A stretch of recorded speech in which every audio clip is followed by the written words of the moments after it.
आप लोग के लिए बड़े भाई और बड़ों के लिए छोटे भाई, जो अपने पंचायत में सबसे ज्यादा नंबर लेकर के आने वाले छात्र हैं। आइए हम लोग इनसे सुनते हैं कि इन्होंने किस तरीका से कितना घंटा मेहनत इन्होंने किया।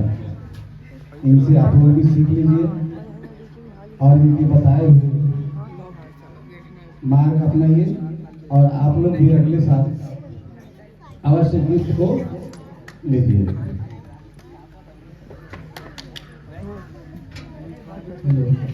मैं लोकनाथ कुमार आप सभी भाई बंधु शिक्षक और एवं सभी अतिथिगण को मेरा सादर प्रणाम।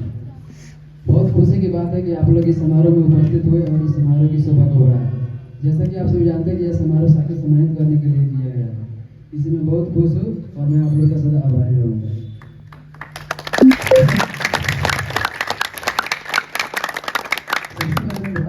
गोल स्टडी पॉइंट का पढ़ने वाला छात्र हूँ और हमारे गुरुजी साहब सर हैं। मैं लगभग यहाँ 7 सालों से पढ़ता हूँ साहब सर की कोचिंग में और उनके द्वारा मुझे बहुत सपोर्ट मिला है। आज मैं यहाँ खड़ा हूँ तो कहीं ना कहीं उनका बहुत बड़ा योगदान रहा है।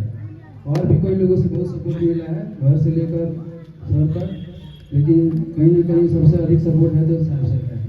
उनको मैं दिल से धन्यवाद करना चाहूँगा।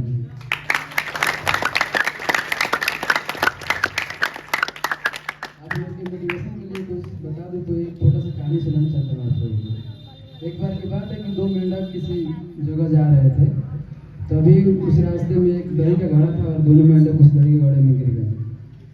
तो कुछ देर प्रयास करने के बाद वो बाहर नहीं निकल पाए, लेकिन धीरे धीरे एक मेंढक सोचने लगा कि लगता है हम लोगों का भगवान मतलब यही तक किस्मत लिखा था, हम लोग इसी में गिर कर मरते हैं, और वो हार मान लेता है चूंकि मर जाता है। दूसरे मेंढक की ऐसा नहीं सोचता, वो सोचता है कि जब तक हम लोग मतलब कोशिश करेंगे तब तक हार नहीं मानेंगे, और कोशिश करने वाले की कभी हार नहीं लगती।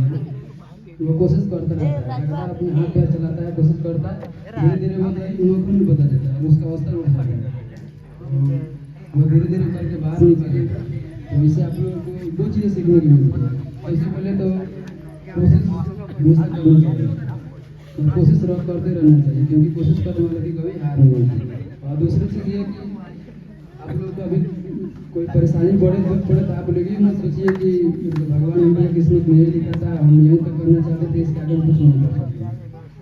जबकि सच ये है कि आपको भगवान वो चीज़ करने के लिए प्रेरित कर रहे हैं जो आप सोच रहे हैं। आपको दुख इसलिए दे रहे हैं ताकि आपको देखना चाहते हैं कि आपको इस दुख से लड़ने में कितनी क्षमता है।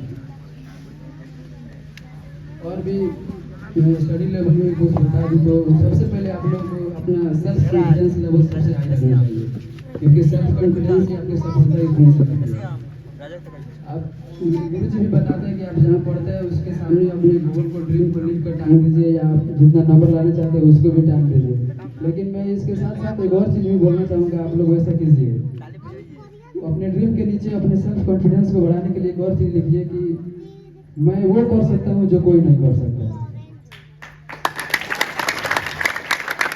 अपने सब किसी से अलग रहिए, अपना सोच सब किसी से अलग रहिए, सब किसी से दूर रहिए और मेहनत कीजिए। मेहनत से सफलता मिलती है। और दूसरी चीज़ ये भी कि आपको लाइफ में कुछ करना है तो आपको सलाह की बहुत ज़रूरत होती है। वो सलाह आपके भाई बहन माता पिता गुरु एवं कुछ लोग भी होते हैं जिनसे आपको मिल सकती है। क्योंकि अब आपको ये देखना है कि आपको सलाह कौन अच्छी लग रही है और आप क्या करना चाहते हैं, उससे रिलेटेड सलाह को मानिए। वैसे ही बहुत लोग हैं जो आपकी लाइफ में फुल स्टॉप लगाना चाहते हैं, लेकिन आपको उस फुल स्टॉप को ध्यान नहीं देना और निचला पैराग्राफ चालू करना है। और मैं इन्हीं वाणी के साथ अपना विराम देता हूँ। Thank you so much.